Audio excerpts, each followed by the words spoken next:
Shabbat Shalom, os irmãos. Boa noite. Vamos iniciar aí, junto com os irmãos que estão chegando aí na live, a 11ª aula, a aula 11 do estudo de profecias. Eu te convido desde já a ter sempre em tuas mãos a Bíblia, o manual do usuário do servo de Deus. Quero fazer lembrança a você que na última aula nós trabalhamos bastante com as cartas enviadas às 7 igrejas.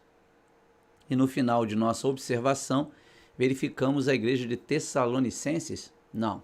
A igreja, vamos ver se você lembra, você que está aí, Laodiceia. A igreja de Laodiceia, como nós verificamos, é a igreja onde Deus está batendo a porta e quem bate a porta está do lado de fora. Olhamos várias características que condenam esta igreja. E a nossa aula hoje, a 11ª aula, é para que você possa entender que nesses dias, a qual nós, se a aula passada foi a 9ª aula, nós falamos muito sobre o tempo dos gentios. O período onde Israel estaria espalhado entre as nações, sofrendo sobre si a condenação e o juízo de Deus pela desobediência do acordo executado através do mediador Moisés, ou aliança mosaica. No período em que Israel estava disperso, o Eterno estabeleceu por meio do seu Filho, Salvador e Messias, Yeshua HaMashiach, a orientação de que ele fosse para o meio dos gentios e de lá tirasse um povo de toda tribo, língua e nação, lavado e redimido pelo sangue, a qual carinhosamente Jesus chama de noiva, a noiva do Cordeiro, a esposa de Cristo. E o período dos gentios tem sido marcado pelo que nós chamamos tempo da graça, onde as palavras das boas novas, o evangelho da graça, tem sido anunciado entre todos os povos, cumprindo aquilo que o Pai prometeu ao seu amigo Abraão. Abraão, sai da sua terra, sai da tua parentela, de ti eu farei uma grande nação, abençoarei os que te abençoarem e amaldiçoarei os que te amaldiçoarem. E olha, veja bem, em ti, Abraão, serão benditas todas as famílias da terra. O projeto na aliança abrâmica era trazer a promessa dada a Abraão, se estendendo a todos aqueles homens e mulheres que se aproximariam do Eterno por meio da fé, não no Isaac, mas no Cordeiro de Deus que tira o pecado do mundo, Jesus Cristo de Nazaré. E como nós temos estudado, Deus como um relógio perfeito, sem atrasar nem adiantar, segue o ritmo da profecia, a qual ele revelou como uma candeia que brilha em lugar tenebroso, até que a luz da alva nasça em nossos corações. E nós verificamos em aula passada que 7 etapas ou 7 ciclos fizeram com que a igreja se estabelecesse na terra. A igreja do nosso Senhor e Salvador Jesus Cristo é oriunda da obra de Cristo e ela torna-se visível e atuante a partir do livro de Atos, quando ao descer do Espírito Santo em Pentecostes, no capítulo 2, Pedro faz uma pregação e ali almas se convertem de forma espetacular e ali talvez a igreja de forma física passa a existir dentro do que chamamos de projeto da graça. A partir daí, comissionados, conforme é dito em Mateus capítulo 28, ide pregar o evangelho a toda criatura, os que creem serão salvos, os que não creem serão condenados, eis que vos dou autoridade. Todo poder foi me dado no céu e na terra. Então ensina-os a guardar todas as coisas que eu vos tenho ensinado, eis que estarei convosco todos os dias, até a consumação dos séculos. Esse período foi marcado por 7 igrejas, do qual o Senhor Jesus, andando no meio dos candeeiros, escreveu a cada anjo, começando com a igreja de Éfeso, passando por Esmirna, Pérgamo, Tiatira, Sardes, Filadélfia e por fim Laodiceia. Como explicamos em aula anterior, nós atualmente temos todas as características da igreja de Laodiceia. E o nosso estudo hoje, dentro do que nós chamamos de profecia, é olhar para o que o Espírito Santo soprou, por meio da revelação, a qual estudamos em aula passada, especificamente dando mais ênfase à igreja de Laodiceia. Hoje, nesse estudo, eu quero junto com você olhar o que Jesus e os seus apóstolos falaram com respeito ao tempo do fim. E quando eu falo do tempo do fim, me refiro ao período final da igreja na terra, porque segundo o ensino, do qual verificaremos nessa aula, o apóstolo Paulo declara e ensina que essa igreja será arrebatada no abrir e fechar de olhos. Este é o plano final para o tempo da igreja na terra, a fim de que o Senhor olhe para Israel novamente. O que eu quero que você faça agora é abrir a sua Bíblia em Mateus, capítulo 24. Mateus capítulo 24 é chamado por muitos do pequeno apocalipse revelado por Jesus Cristo.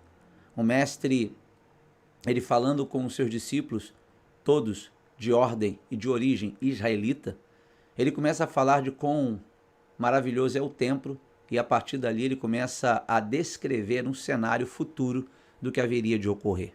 Eu não quero me deter no início dessa profecia. Eu quero fixar os meus olhos junto com você em uma das características que Jesus revelou que no tempo do fim haveria de ocorrer sobre o globo e, evidentemente, sobre as nações onde a igreja do templo de Laodiceia está operando.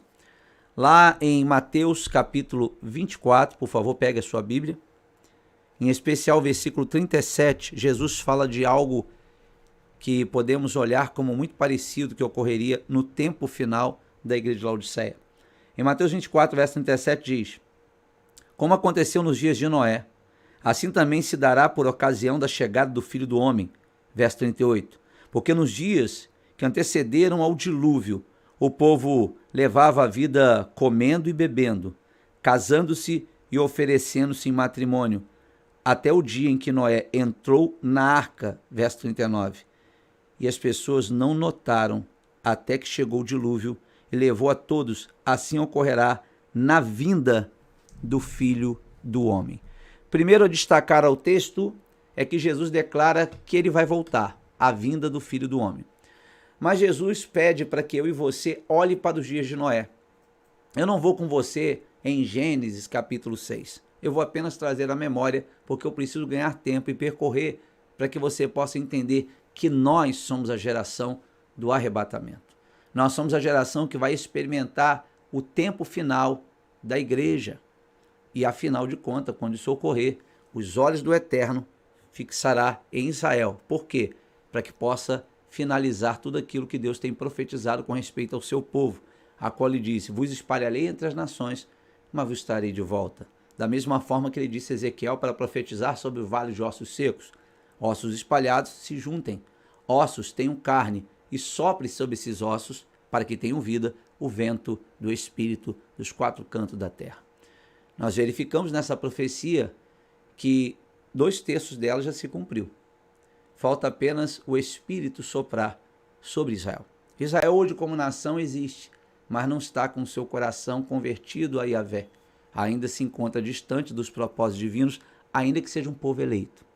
E por que isso ocorre? Paulo já descreveu, nós lemos isso. Eles foram endurecidos, eles se tornaram cegos para que eu e você possa ver. Então, Jesus, voltando a Mateus, declara que nós deveríamos ter em mente que a sua vinda seria marcada por uma apostasia semelhante, a um comportamento pecaminoso semelhante, a uma atitude ruim semelhante aos dias de Noé. Quando você e eu pegamos o texto bíblico e estudamos mais profundamente o que ocorreu nos dias de Noé, o texto já deixa claro. Aquela geração daquela época gostava muito de comer e beber, e gostavam de viver a vida sexual. Casar é acasalamento. Não pense que o casar aqui é você entrar dentro de uma igreja para fazer uma cerimônia. Não. Aqui o Senhor está dizendo que aquela geração de Noé só tinha algumas coisas em mente: comer e beber, ou seja, fazer com que a sua carne se sacie de alimentar em excesso, beber em excesso e também fazer sexo em excesso. E quando estudamos mais profundamente, vamos verificar também que naqueles dias, anjos caídos, chamados de Nefilins, tomaram mulheres e através desse relacionamento vieram os gigantes. Isso é uma outra história e um outro assunto. Mas o que eu quero dizer para você, de fato, é de que Jesus está afirmando e dizendo: os dias do qual eu haverei de vir, voltar, vão estar cercados de uma condição semelhante, igual aos dias de Noé. Faço-te uma pergunta: como é que os nossos dias?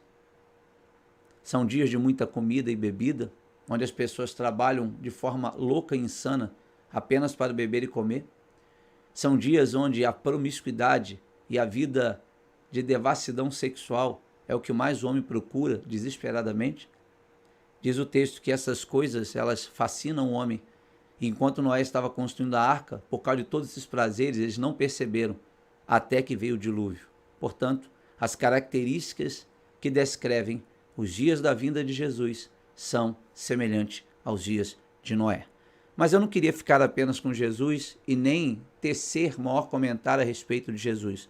Eu quero, junto com você, olhar o que o Espírito Santo revela por meio dos apóstolos, escrito em cada epístola, para que você possa ver que de forma unânime, repito, de forma unânime, o Espírito fala que os últimos dias seriam dias extremamente difíceis e que nós deveríamos estar preparados para não sucumbir, para não se envolver, para não se tornar semelhante ao nível de corrupção e apostasia que viria. Para que você tenha certeza que eu e você vivemos o período de Laodiceia, não quer dizer que nós somos Laodiceia, mas vivemos o período de Laodiceia. Você pode muito bem, se assim desejar, ser uma igreja semelhante a Éfeso, ou Esmirna, ou Filadélfia, tirar algumas boas características de Pérgamo e de Sardes, reprovar o que Jesus reprovou, certamente fazendo assim você vai andar de forma a agradar ao Eterno. Mas vamos olhar um pouco da Bíblia? Vamos lá, em Romanos, capítulo 1, quando o apóstolo Paulo, falando da idolatria encontrada em Roma, ele traz uma revelação do que acontecia já naquele período onde ele vivia e o que haveria de vir em tempos mais à frente. Em Romanos capítulo 1, se você pode encontrar na sua Bíblia, Romanos capítulo 1, verso 18 diz assim: a ira de Deus se revela do céu contra toda impiedade e perversão dos homens, que detém a verdade pela injustiça. 19. Porquanto o que de Deus se pode conhecer é manifesto entre eles, porque Deus lhe manifestou. 20. Porque os atributos invisíveis de Deus, assim seu eterno poder, como também a sua própria divindade, claramente se reconhece desde o princípio do mundo, sendo percebidos por meio das coisas que foram criadas. Tais homens são por isso indesculpáveis. Verso 21. Porquanto, tendo conhecimento de Deus, não glorificaram como Deus, nem lhe deram graças, antes se tornaram nulos em seus próprios raciocínios, obscurecendo-lhes o coração insensato. 22. Inculcando-se por sábios, tornaram-se loucos. 23. E mudaram a glória do Deus incorruptível em semelhança da imagem de homem corruptível, bem como de aves, quadrúpedes e répteis. Verso 24. Por isso, porque o homem trocou o Criador por objetos de pau e pedra, imagem de homem, de répteis, de aves, por isso Deus entregou os tais homens à imundície pelas concupiscências, desejos de seus próprios corações, para desonrarem os seus corpos entre si, ou seja, a idolatria e a adoração de diversos pseudas divindades faz com que o homem também venha se perverter sexualmente em seu corpo. Verso 25. Pois eles mudaram a verdade de Deus em mentira, adorando e servindo a criatura em lugar do Criador, o qual é bendito eternamente. Amém. 26. Por causa disso, os entregou Deus a paixões o quê? Infames, porque até as suas mulheres mudaram o modo natural de suas relações íntimas, por outro contrário à natureza. 27. Semelhantemente, os homens também, deixando o contato natural da mulher, se inflamaram mutuamente em sua sensualidade, cometendo torpeza homens com homens, recebendo em si mesmo, ou seja, no seu próprio corpo, a merecida punição do seu erro. 28. E por haverem desprezado o conhecimento de Deus, o próprio Deus entregou uma disposição mental como reprovável, para praticarem coisas inconvenientes. 29. Cheio de toda injustiça, malícia, avareza e maldade, possuídos de inveja, homicídio, contenda, dolo e malignidade, sendo difamadores. 30. Caluniadores, aborrecidos de Deus, insolentes, soberbos, presunçosos, inventores de quê? De males, desobedientes aos pais. 31. Insensatos, pérfidos, sem afeição natural, sem misericórdia. 32. Ora, conhecendo eles a sentença de Deus, que são passíveis de morte, os que tais coisas praticam, não somente as fazem, mas também aprova os que assim procedem. Não perdendo tempo, indo com você, agora a epístola escrita por Paulo ao seu filho na fé, Timóteo. Vamos lá, por favor? Nós vamos mostrar a você que há uma preocupação e um zelo do Espírito Santo com respeito a 1 Timóteo 4 agora, 1 Timóteo 4, quando o Espírito Santo revela de forma muito clara o que haveria de ocorrer nos últimos dias. Nós lemos agora há pouco Romanos 1, do verso 18 em diante. Encontrou 1 Timóteo 4? Diz assim o Espírito pelos apóstolos lá no ano 40 depois de Cristo, 50 depois de Cristo, 60 depois de Cristo. 1 Timóteo 4:1 diz: ora, o Espírito afirma expressamente que nos últimos tempos, outras traduções, últimos dias, tempos, alguns apostatarão de onde? Da fé, por obedecerem a espíritos enganadores e a ensino de demônios. 2. Pela hipocrisia dos que falam mentiras e que têm cauterizado a própria consciência. Algumas das heresias que seriam ditas, Paulo declara. 3. Que proíbe um casamento, exige abstinência de alimentos que Deus criou para serem recebidos com ações de graça pelos fiéis, porquanto conhecem plenamente a verdade. 4. Pois tudo que Deus criou é bom, recebido com ações de graça, nada é recusável. Mas o texto diz que seriam épocas onde espíritos enganadores e doutrina de demônios seriam introduzidos na igreja. Indo mais à frente, 2 Timóteo agora, por favor, capítulo 3, só para corroborar com o que lemos em Romanos 1, para mostrar a você que o Espírito Santo está revelando para os últimos dias da igreja na terra são dias extremamente trabalhosos, cheios de características ruins. Não é à toa que Jesus disse: pensas que é rica e abastarda, mas não sabe tu que é cego, miserável, pobre e nu. Aconselho-te que compre de mim ouro refinado pelo fogo, veste para se vestires, para não ver já vergonha, e colírios para ungir os olhos. Você não é fria nem quente, mas é morno. Estou a ponto de vomitar-te. Percebe que as características vão encaixar com a revelação do Espírito Santo para os últimos dias, que seriam dias extremamente difíceis dentro de uma corrupção generalizada em todo o planeta, inclusive dentro da igreja. Em 2 Timóteo capítulo 3, em específico, diz assim o verso 1: saiba, tome conhecimento, porém isto, nos últimos dias, sobrevirão tempos difíceis. Ora bolas, o apóstolo Paulo está vivendo na época do Império Romano, que era um terrível perseguidor do cristão. E ele, para dizer que no tempo do fim seria difícil, como seriam os nossos dias? Sobrevirão tempos difíceis, 2, pois os homens serão egoístas. Vê se não é a mesma lista de Romanos 1. Pois os homens serão egoístas, avarentos, jactanciosos, arrogantes, blasfemadores, desobedientes aos pais, ingratos, mais o quê? Irreverentes, desafeiçoados, implacáveis, caluniadores, sem domínio de si, cruéis, inimigo do bem, traidores, atrevidos, enfatuados, antes amigo dos prazeres do que amigo de Deus. 5. Tendo forma de piedade, parece, né, que é de Deus, parece que é crente, né? Negando-lhe, entretanto, o poder, foge também destes. O que é negar o poder? Eu não vou sair do meu ensino, mas só para que você possa compreender. Onde foi que Jesus triunfou contra o diabo e seus principados? Foi os milagres, os sinais? Não, os sinais e os milagres trouxeram alívio a quem recebeu esses sinais e este poder. Mas sabe onde Jesus triunfou sobre o principado e potestade? Na cruz, quando ele crucificou a própria carne, que não tinha pecado, mas que assim ele crucificou porque carregou o meu e o teu pecado. Por isso foi dito pelo Senhor: minha graça te basta, Paulo. Meu poder se aperfeiçoa na fraqueza. Então o que é ser crente e negar o poder?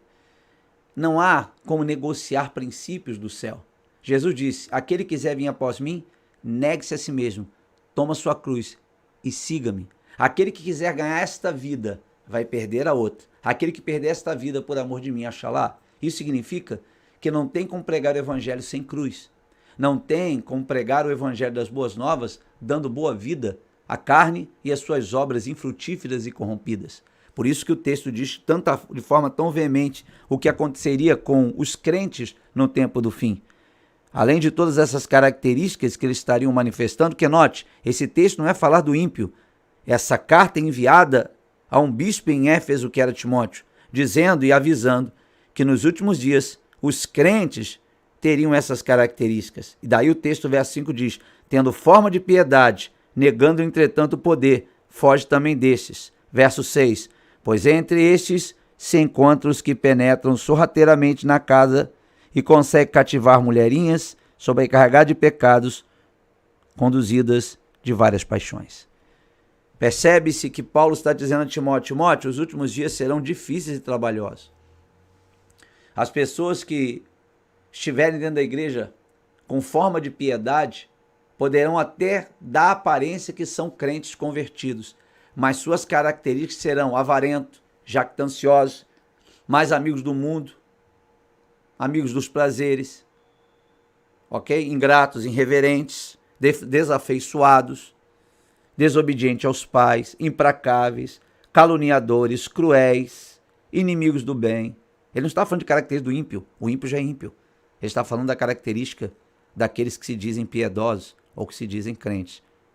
Dá uma olhada para a sua direita e esquerda, para aqueles que você supostamente entende que é crente. Qual é a sua característica? A mesma que você viu em Paulo, em Pedro, em Tiago, em João?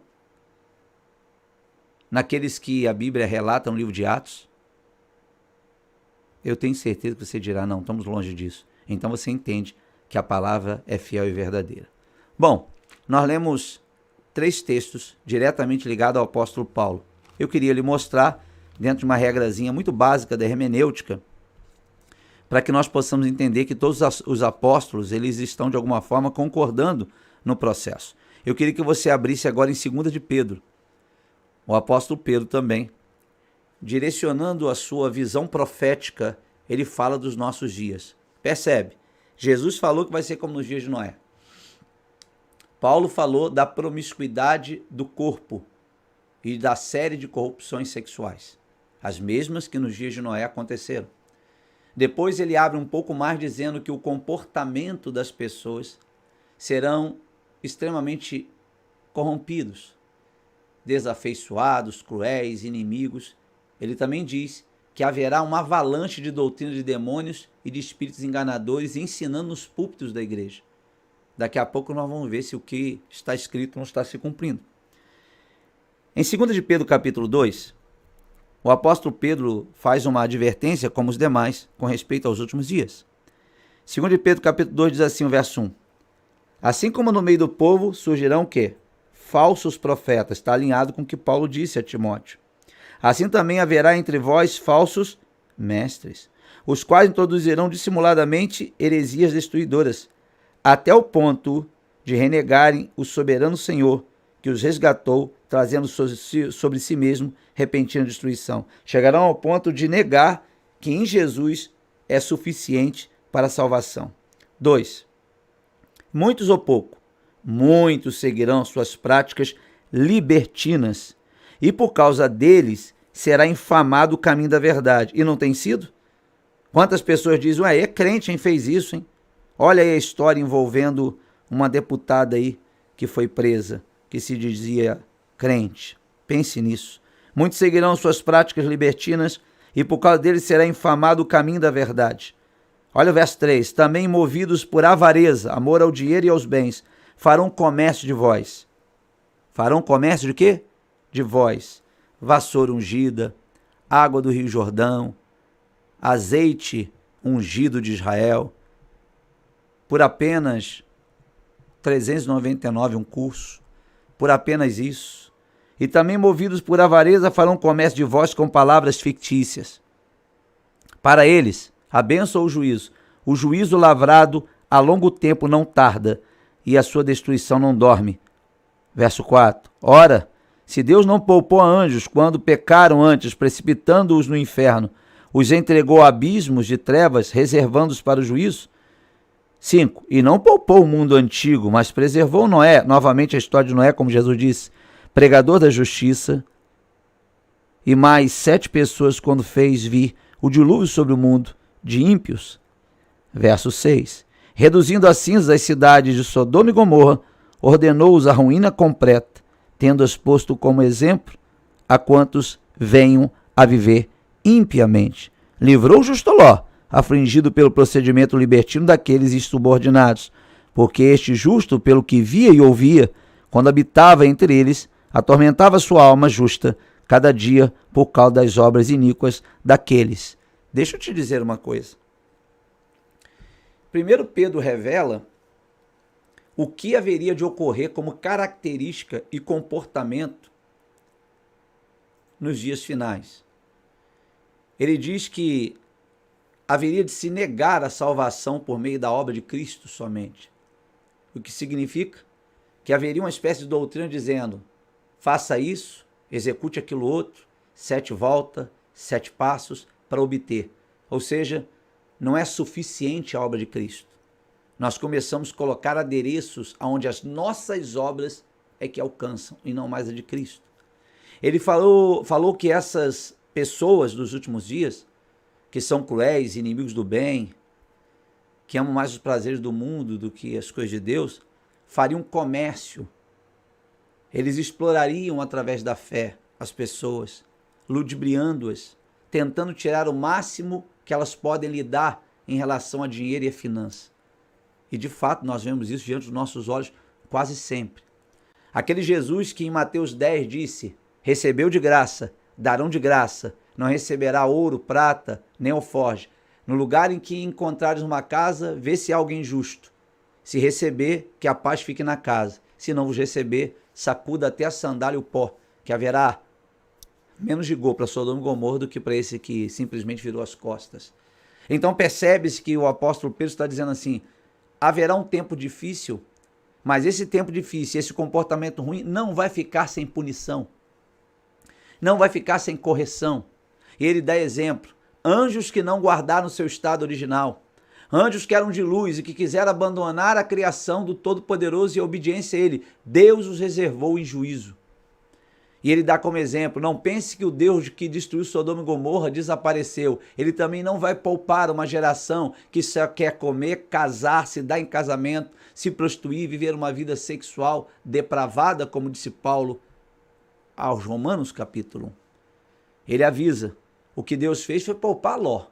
Porque Ló vivia naquela cidade de trevas, mas ele vivia com uma alma atormentada e triste por tudo que via e ouvia. Deus o poupou. Isso significa que o Senhor está revelando por Pedro que os dias serão extremamente difíceis, como os demais textos que lemos até então. Só que eu quero pular ainda nesse capítulo, eu quero andar um pouquinho para ganharmos tempo.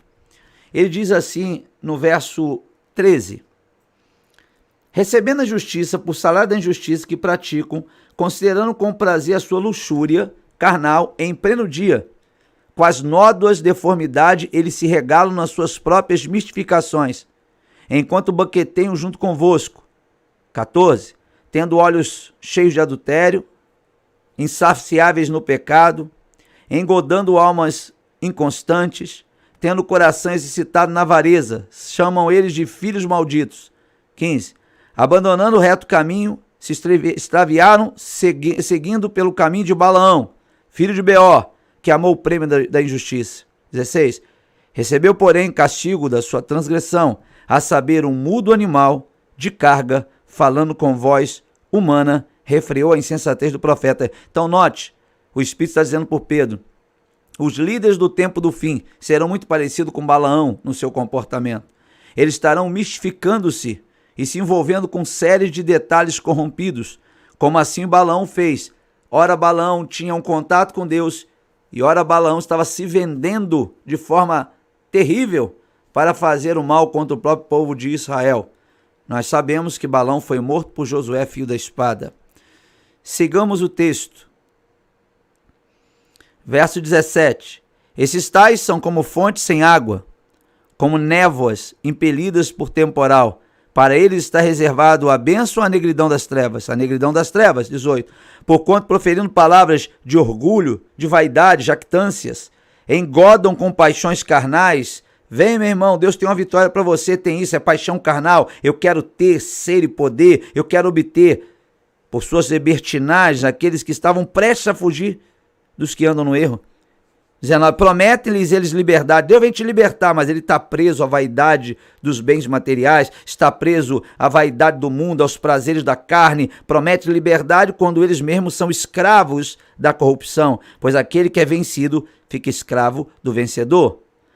Portanto, verso 20, se depois de terem escapado das contaminações do mundo, mediante o conhecimento do Senhor e Salvador Jesus Cristo, se deixam enredar de novo, são vencidos, tornou-se o seu último estado pior que o primeiro. Pois melhor lhe fora nunca tivesse conhecido o caminho da justiça, do que após conhecê-los, volverem para trás, apartando-se do santo mandamento que lhe fora dado. 22. Com eles aconteceu o que diz certo adágio verdadeiro. O cão voltou-se ao seu próprio vômito, e a porca lavada voltou a revolver-se no lamaçal. Você entendeu a narrativa? Além de Pedro dar nomes a características que seriam exaladas no tempo do fim, ele também declara que tipo de inclinação, comparando com um personagem bíblico, haveria aquele povo do tempo do fim. E ele chamou o nome de Balaão. É importante, se você quiser ter mais entendimento, ir no livro de Números, capítulo 22, 23, você vai ver quem é Balaão. Mas você pode perceber na história que Balaão era um homem cobiçoso, um homem que se vendeu à medida que o valor pago para fazer o mal aumentou. Eu lhe pergunto, os dias atuais, você vê líderes dispostos a fazer apenas por amor e servir sem nada em troca? Ou aqueles que estão à sua volta fazem comércio de ti, te bajulam, preocupado com a lã e o que você pode dar e não com aquilo que efetivamente você precisa? Pense, porque o Espírito Santo está revelando algo profundo. Eu quero dar um salto contigo agora e ir na Epístola de Judas. Porque o único capítulo de Judas revela-nos algo também interessante. Porque ele vai trazer características impressionantes do tempo do fim. E ele vai concordar com o que lemos até agora de Paulo, ele vai concordar do que lemos de Pedro, porque ele diz assim na Epístola capítulo único, verso 1.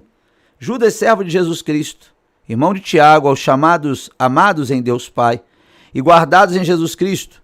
Verso 2. A misericórdia, a paz e o amor vos sejam multiplicados. 3. Amados, quando eu empregava toda a diligência em escrever-vos acerca da nossa comum salvação, eu ia escrever uma carta só para falar sobre salvação em Jesus Cristo. Foi que me senti obrigado a corresponder-vos convosco, exortando-vos, chamando a atenção a batalhardes diligentemente pela fé, que uma vez por toda foi entregue aos santos.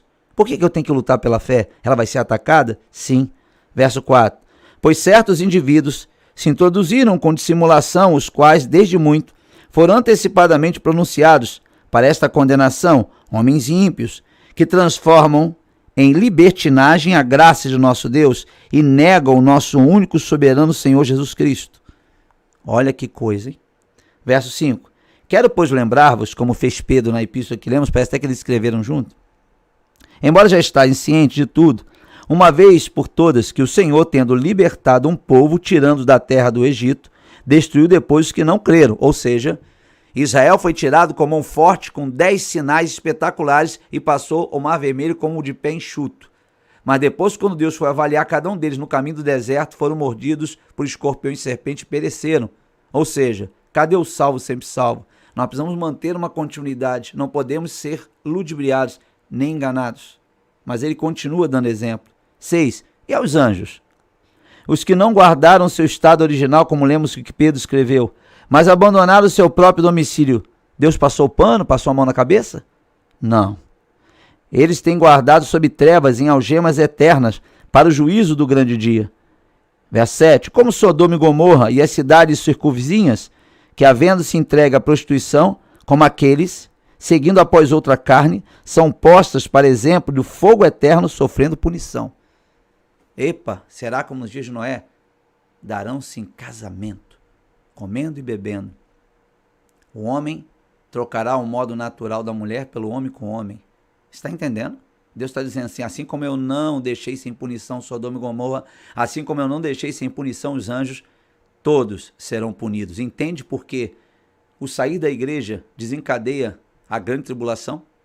Mas vamos entendendo, vamos seguir. Verso 8.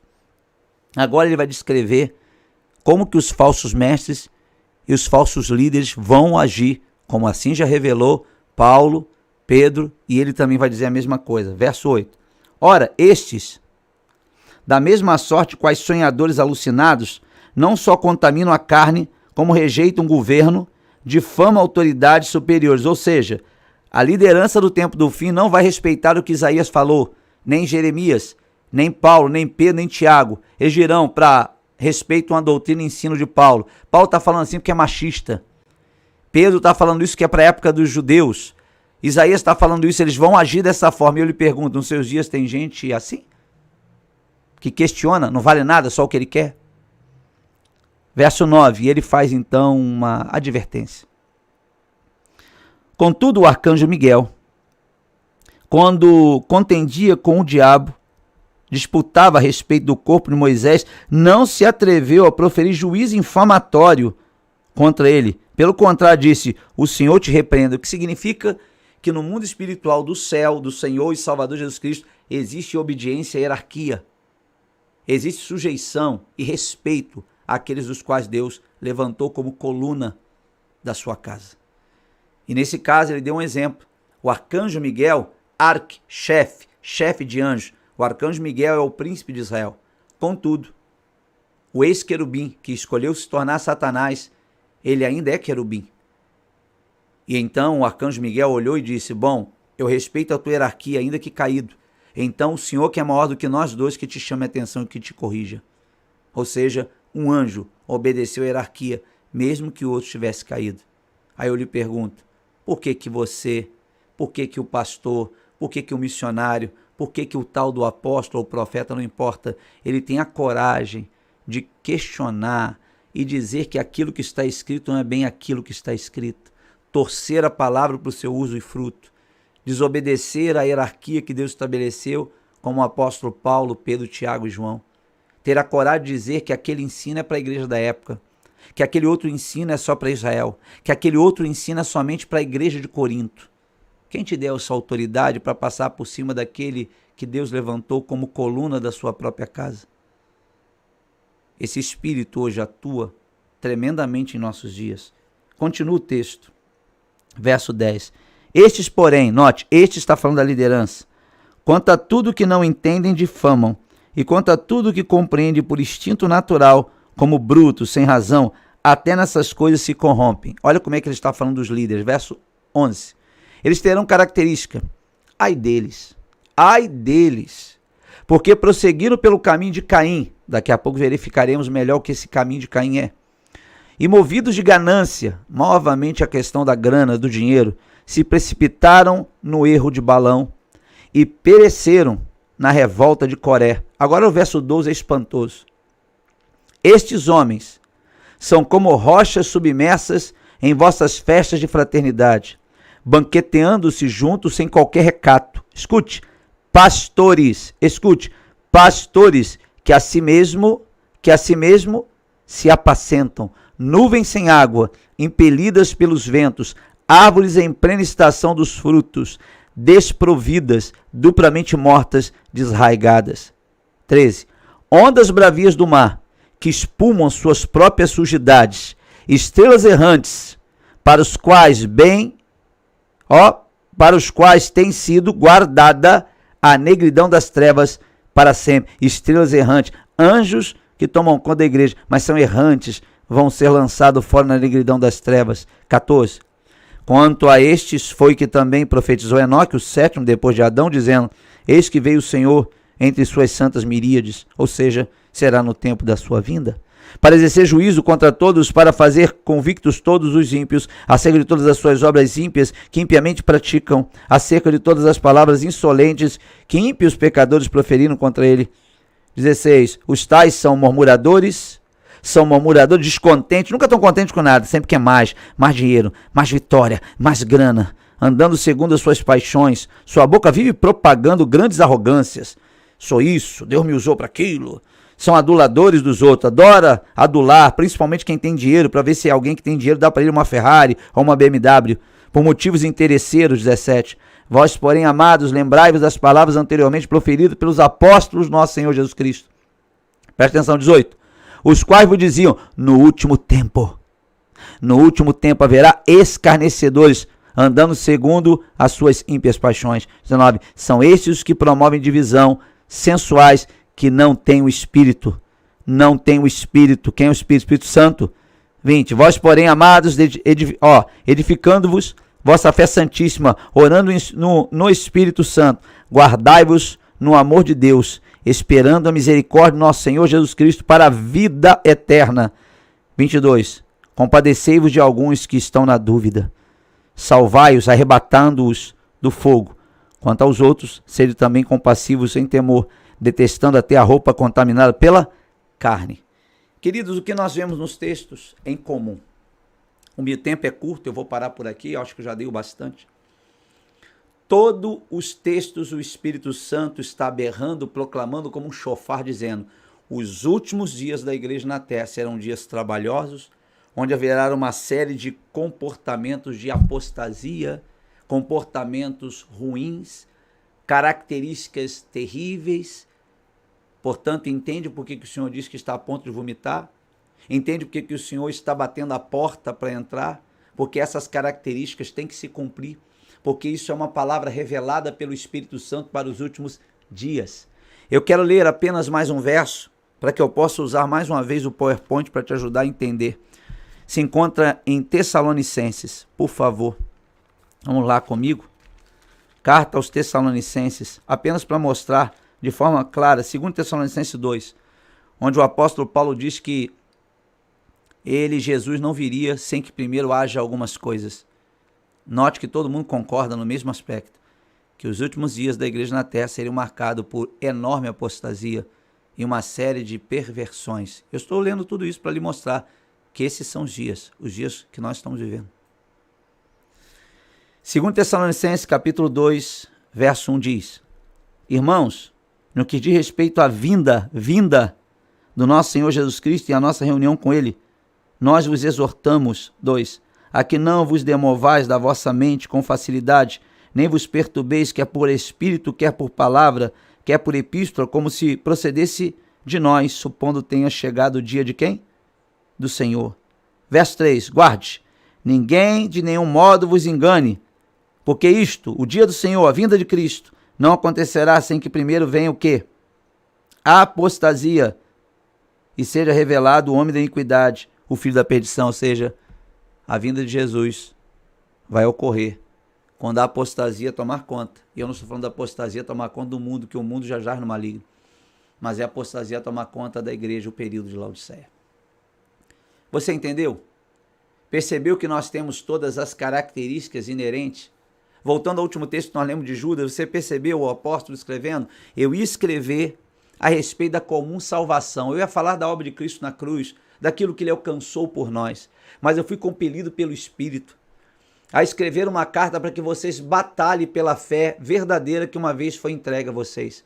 Porque certos indivíduos adentrarão de forma dissimulada para conduzir os discípulos à corrupção.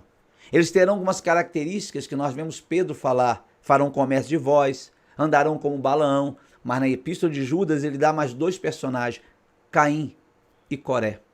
Nós precisamos entender o que está acontecendo em nossos dias, não para nos tornarmos aquilo que o texto falou de corrupção, mas guardarmos a nossa fé intacta, uma vida de pureza, de santidade, de respeito, de temor ao Senhor, obedecendo a palavra de verdade, de fato, de forma correta, para que possamos, de alguma forma, estarmos preparados para que o soar da trombeta, do chofar, no dia de Yom Teruah, possamos nos encontrar de forma correta e sejamos tomados, porque a apostasia já existe.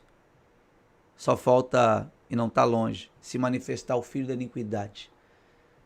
Mas como nós preparamos essa aula, a 11ª, 11, com o intuito de lhe mostrar que nós somos a geração de Laodiceia, deixa eu lhe passar agora, aí na sua tela, como sempre faço, né? E depois eu dou para você com o PDF. Lembra que nós estudamos em aula anterior as 7 igrejas, ok? Aparece aí na sua tela exatamente isso agora.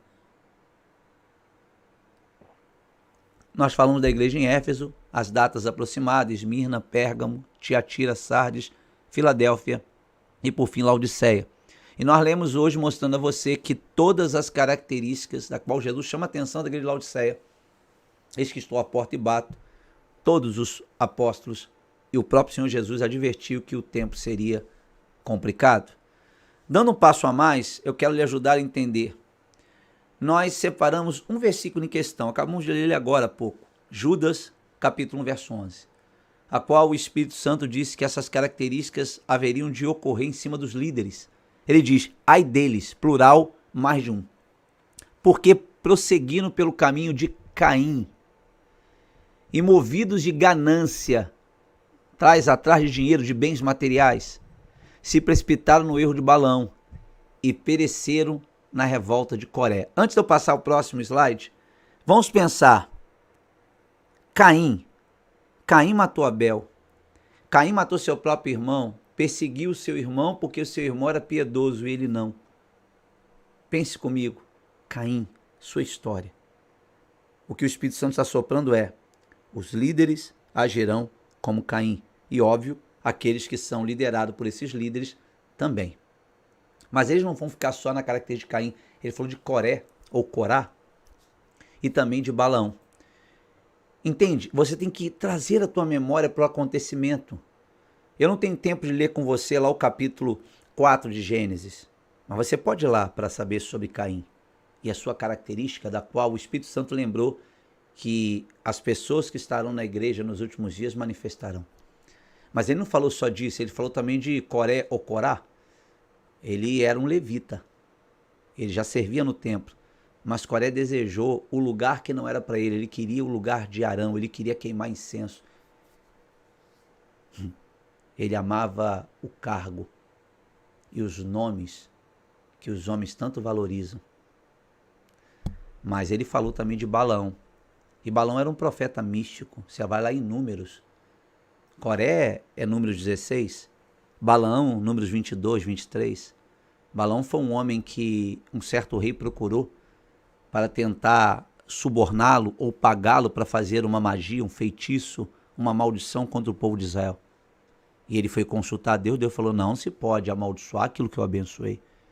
E então ele respondeu a quem lhe pagava: olha, não tem como amaldiçoar, mas aquele que pagava aumentou o preço. E ele então mudou também de ideia. Vamos lá voltar o slide para que você possa entender, porque o tempo voa, né? Olha aí Caim. É um exemplo do homem natural, religioso, e como tem agora, hein? Que crê em Deus, pelo menos com a boca. Ele crê em Deus na religião, daquilo que passam para ele. Mas segundo a sua própria vontade, rejeita a redenção do sangue, rejeita o evangelho da piedade, rejeita versículos do tipo: aquele que quiser vir após mim, negue-se a si mesmo, toma a sua cruz e siga-me. Ele rejeita o padrão piedade. Ele rejeita: aquele que quiser ganhar essa vida, perde a outra. Aquele que perde essa vida por amor de mim, achá-la-á. Ele não consegue pensar como Abel, que deu o melhor do rebanho, que sacrificou. Não, esse é aquele que dá o fruto da terra, o esforço da sua carne, aquilo que a sua carne produziu, ele oferece a Deus dizendo: aqui sim, olha o que eu fiz. Eu ouço muito hoje dizer: eu ganhei 10 almas para Jesus. Eu alcancei, eu orei e fiz, enquanto a Bíblia diz: quem convence o homem do pecado, do juízo e da justiça? O Espírito Santo. Paulo bem disse a Coríntios capítulo 3, nós somos apenas cooperador. Um planta semente, outro rega, mas sabe quem dá o crescimento? Deus. Ninguém pode lançar outro fundamento que não seja aquele qual o Pai colocou, Jesus Cristo. Ninguém é de Paulo, de Apolo ou de Cefas. Nós somos todos e unicamente de Cristo. Só Jesus Cristo é digno de honra, de glória e louvor. Só o Espírito Santo, a qual ele disse: não vos deixarei órfão, vos enviarei o Consolador. Ele vos lembrará de tudo o que eu tenho vos dito. Ele não falará do que lhe é próprio, mas dará testemunho de mim. Ele convencerá o mundo do pecado, do juízo e da justiça. Aqueles que se voltam para Jesus e aceitam, não é pela minha boa pregação ou pelo meu ensino, é porque o Espírito Santo adentra no coração, fala na mente e leva o homem e a mulher a reconhecer que é pecador, que carece da justiça de Deus em Cristo e que, se assim abraçar, será salvo. Nenhum de nós, por mais belo que seja, ou por melhor palavra que tenha a pregar, ou melhor voz que tenha a cantar, não. Disse Isaías que nossas obras humanas são como trapos de imundície, como um absorvente usado. Mas as únicas obras que nos dignificam diante do Pai é aquelas obras que Cristo opera em nós, as obras do Espírito Santo move em nós, obras dignas de arrependimento, onde eu não sou o centro, onde eu não vivo mais, como disse Paulo, mas Cristo vive em mim. E a vida que vivo agora, vivo na fé do Filho de Deus. Porque se ele morreu, todos morreram. E morremos para que possamos viver somente para ele. Então, diferente de Caim, que queria oferecer o fruto da terra, o esforço do seu trabalho, Deus não quer o seu esforço nem o meu esforço. Ele quer a obra de Cristo em nós. Caim era um homem carnal, natural, que não conseguia entender o evangelho da piedade, perder para ganhar. Ele não conseguia entender versos como esse aqui que eu vou ler com você rapidamente. Quem tem o espírito de Caim, acha esse versículo aqui absurdo. Ele diz, não é possível que tenha esse versículo aqui. Meu Deus, Filipenses 1. Tem aí na sua Bíblia? Eu acho que tem.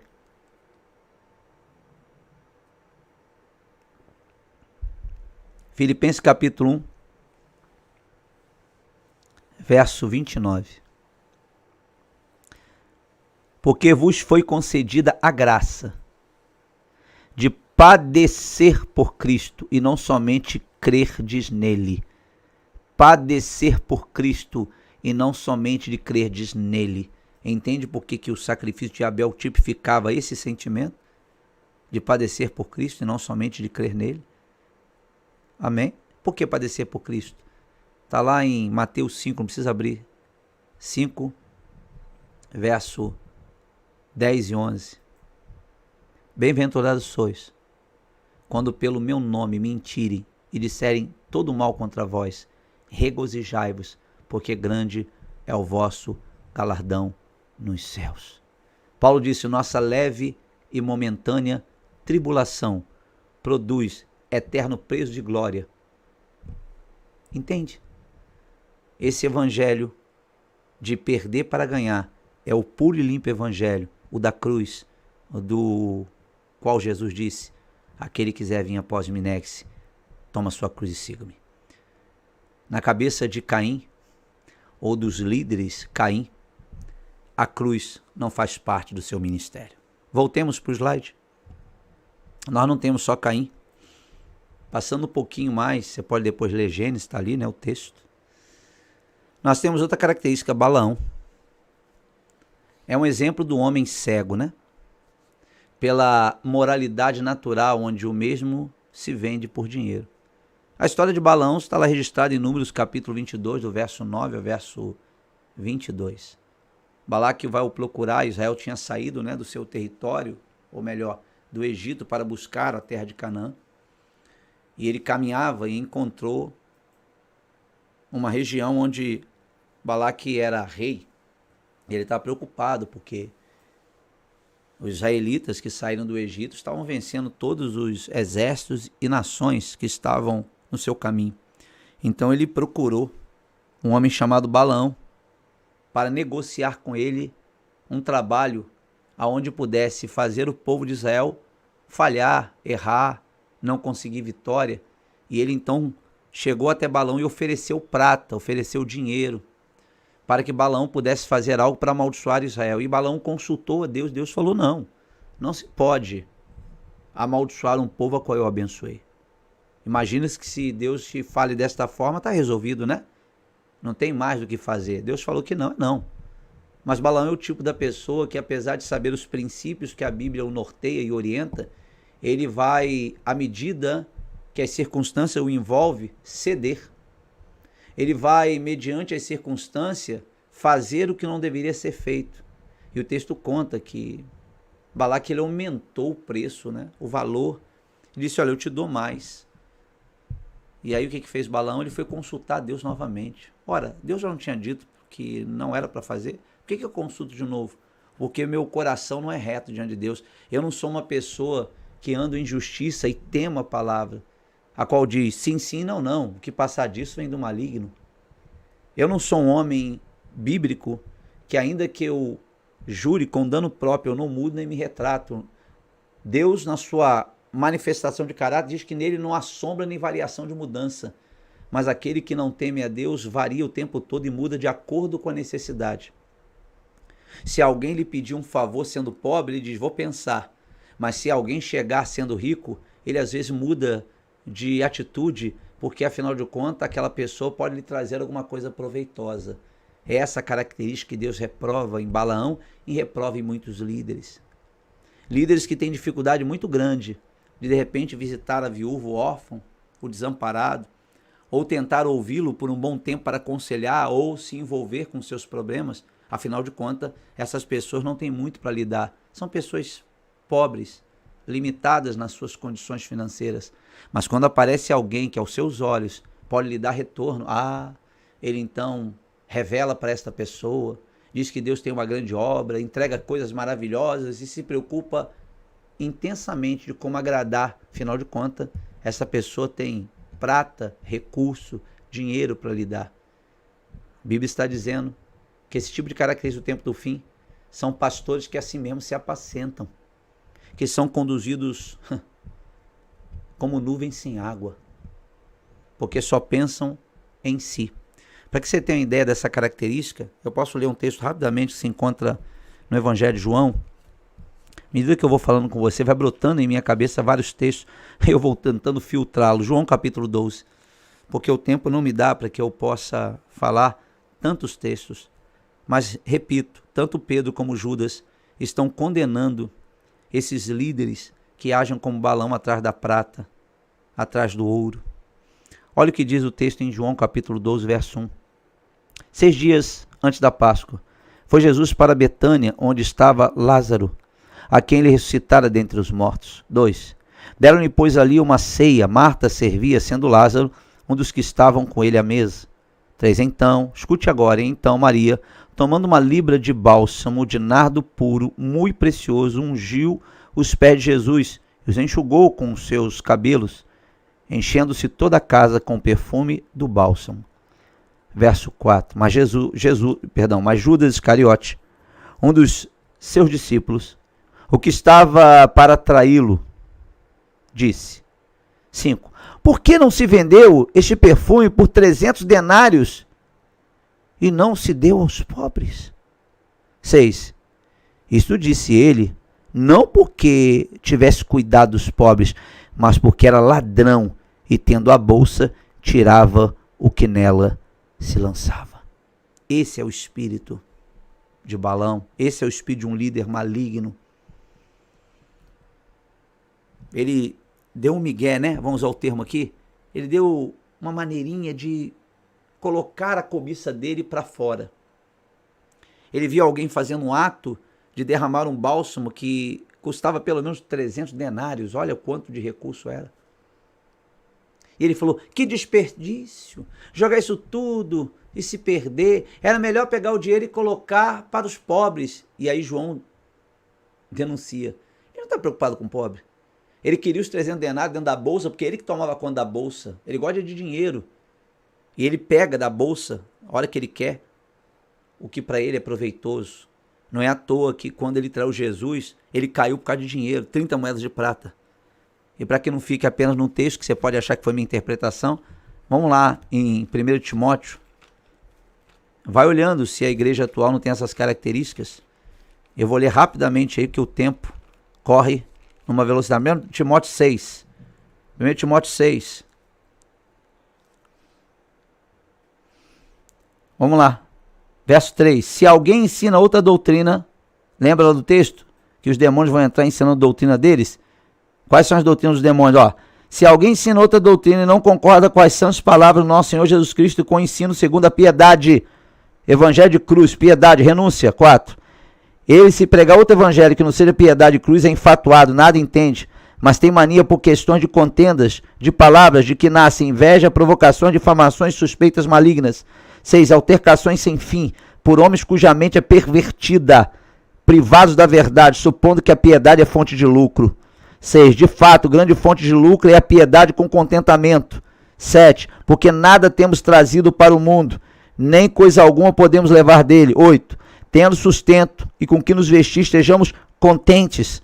9. Ora, os que querem ficar ricos caem em tentação, cilada, e muitas concupiscências, desejos da carne, insensatas e perniciosas, os quais afogam os homens na ruína e perdição. 10. Porque o amor do dinheiro é a raiz de todos os males, e alguns nessa cobiça se desviaram da fé. Viu, Balão? Se desviaram da fé e assim mesmo se atormentaram com muitas dores. Tu, porém, homem de Deus, foge dessas coisas, antes segue a justiça, a piedade, a fé, o amor, a constância e a mansidão. Mais claro, impossível. Vamos para o slide, porque o tempo corre.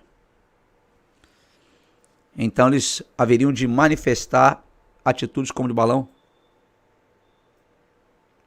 Mas ele falou 3 personagens: Caim, Balão e Corá ou Coré. É um exemplo do homem que se negou a ouvir a autoridade de Moisés, porque ele se levantou contra Moisés, está lá em Números capítulo 16.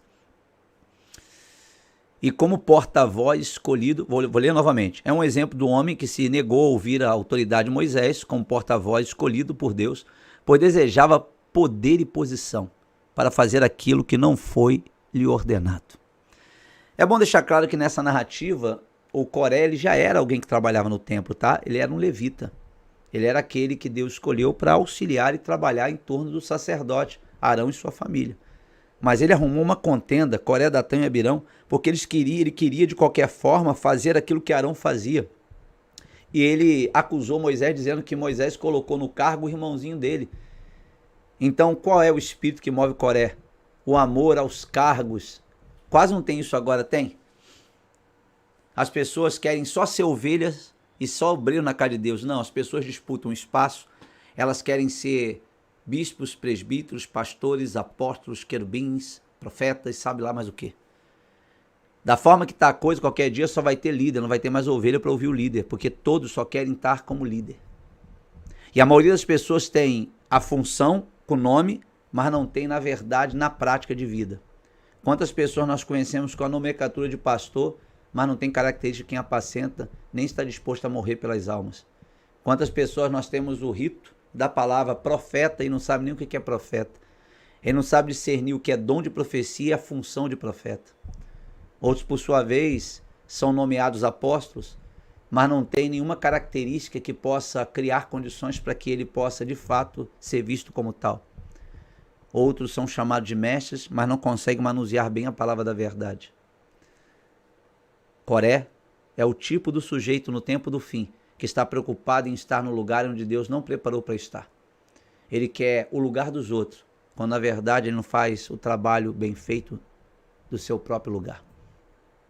Fica essa reflexão que nós precisamos caminhar. Eu separei algumas manchetes que estão nos jornais digitais e quando tem de papel, hoje é mais digital, dos exemplos, se é que eu posso dizer exemplos ou maus exemplos, dos quais colecionamos em nossos dias. E aí eu pergunto quando estiver lendo, será que nós somos a igreja de Laodiceia? Será que todo o texto que nós lemos não bate exatamente com o que nós temos visto e ouvido ocorrendo em nosso meio, que se diz crente? Isso significa uma coisa, que não passará essa geração sem que o Senhor Jesus venha. Mais uma vez estou te pontuando que a palavra de Deus é como uma candeia que brilha e ela não erra. Vamos lá para olhar? Olha aí. Separamos alguns títulos de matéria. Pastor é suspeito de aplicar golpe de mais de 4 milhões em fiéis em Umuarama, diz polícia. Segundo a Polícia Civil, pelo menos 25 boletins de ocorrência foram registrados. A investigação tenta localizar o religioso que prometia de retorno financeiro rápido para as vítimas. Estelionatário, né? Pastor. Hã? Bonito, né? Igreja Universal acusa pastor de roubar 30 milhões e fugir. Alguma semelhança com Balaão? Não, né? Que nada. Vamos seguir. Evangélicos, progressistas, progresso, reagem contra, olha só, homofobia de pastores e ensaiam avanço na política. A ala da igreja evangélica rechaça pregações por medo do inferno e o uso deturpado de trechos bíblicos para criticar homossexuais. O grupo também contraria a isenção de tributos à igreja e prepara candidaturas em várias cidades do país em oposição a bancadas religiosas conservadoras. Ou seja, a notícia é o seguinte: líderes que se dizem líderes estão contra outros líderes porque eles alegam que aqueles que são conservadores, que querem manter como a Bíblia manda, são ultrapassados e o progresso se define como o fato de se deixar tudo ocorrer. Pode entrar, não tem problema, para de ficar contra as pessoas, vamos ser mais, humanos, vamos ser alguém que permita fazer além do que a Bíblia nos orienta. Vamos seguir. Mais embaixo, vídeo, pastores evangélicos trocam ameaças e agressões. Isso aí tá cheio no YouTube. Um ameaça o outro, você fez isso, você roubou isso, eu roubei menos, olha, você pegou meu Pix, eu peguei isso. Sigamos. Feministas evangélicas unidas contra o fundamentalismo religioso. Você entende isso? Aquilo que o mundo abraça, agora tem um grupo dentro da igreja que quer impor dentro da igreja, independente do que a Bíblia fale. Vamos fazer a ideologia que queremos. E aí então o grupo abraça a ideia e vamos lá, unidos venceremos, vamos lutar para mudar a igreja para ser conforme o mundo. Quem é o pastor evangélico mais rico do Brasil? Religioso tem fortuna estimada em 2 bilhões. Parece até engraçado, né? Jesus diz, não ajuntai tesouro, onde a traça, a ferrugem e o ladrão escava e rouba, mas juntai tesouro nos céus. Quando está o teu tesouro, está o teu coração. A gente vê uma manchete dessa e ali diz assim, ó, saiba quem é o pastor evangélico mais rico, tamanho da fortuna e qual igreja o líder religioso faz parte. Se isso não é escândalo, eu não sei mais o que é. Segue o fluxo. Diálogo da fé, teologia da prosperidade, o mercado da fé e a fé mercadológica. O nosso Deus não está acima de todos, Ele está no meio de nós, manifestando ininterruptamente sua misericórdia para com todos. Ou seja, nós somos agora, temos um Deus que é tipo o gênio da lâmpada e diz, amo, tem 3 pedidos para fazer, eu peço uma BMW, uma Ferrari, uma casa na praia. Essa é a pregação. Agora eu pergunto, quando Jesus falou, não se turbe o vosso coração, creis em Deus, creis também em mim, na casa de meu pai há muitas moradas, se não teria vos dito, vou-vos preparar lugar para que onde eu estou estejais vós também. O que eu faço com Timóteo 6 que eu li agora? Entende o que é a doutrina de demônios? A hipocrisia de homens que andam no meio das vossas festas de fraternidade, pastores que assim mesmo se apacentam. Vamos seguir que tem mais alguns pedacinhos aí. Embaixo tem, pastor vende álcool em gel ungido por R$500 a fiéis para proteção contra... Meu Deus do céu. Vamos embora, segue o fluxo que a gente fica até indignado. Precisamos falar de gênero nas igrejas. Você acredita nisso? Olha lá, diálogo da fé. Esse diálogo da fé aí deve botar meia dúzia de gente perturbada na terra, né? A campanha da fraternidade ecumênica desde um ano reconhece as violências sofridas e os desafios enfrentados pelos pessoais assim. Direito da família, casal de pastores homossexuais é o primeiro do Rio de Janeiro registrar união estável. Você tem dúvida que nós somos a geração do texto que a gente leu? Nunca na história da igreja isso aí aconteceu. Só agora. Mais alguma aí? Vocês entendem? Eu lhe pergunto, a palavra de Deus é como uma candeia que brilha em lugar tenebroso, até que a luz da alva nasce em nosso coração? Você tem dúvida que nós somos o tempo e a época de Laodiceia? Os nossos estudos sobre profecias têm como objetivo despertar você a se preparar. Porque o Espírito Santo disse que nos últimos dias seriam assim. Nós deveríamos batalhar pela fé verdadeira. Lembra o que Judas falou? Batalhar pela fé que uma vez foi entregue aos santos.